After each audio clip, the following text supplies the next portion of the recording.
అప్పుడప్పుడు జీవితంలో కొన్ని వస్తువులు అవి మీకు అవసరానికి మించి చాలా ఎక్కువ మోతాదులో లభించినప్పుడు అప్పుడవి మీ విషయంలో విషంగా మారిపోవచ్చు. ఉదాహరణకి నీరు.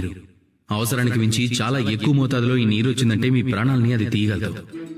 కానీ కష్టపడిన తర్వాత పాత్ర నిండా చల్లటి నీటితో మీరు స్నానం చేస్తే అది మీ శరీరానికి అమృతం అవుతుంది.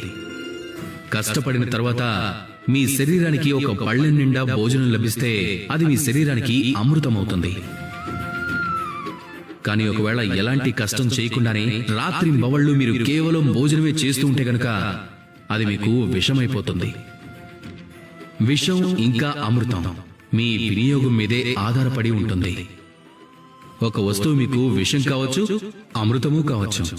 అది మీరు ఏ విధంగా ఉపయోగించుకుంటారనే దాని మీదే ఆధారపడి ఉంటుంది. ఏ మోతాదులో ఉపయోగించుకుంటారో కూడా. రండి, అలాగే నాతో పాటు ప్రేమగా చెప్పండి, రాధా కృష్ణ.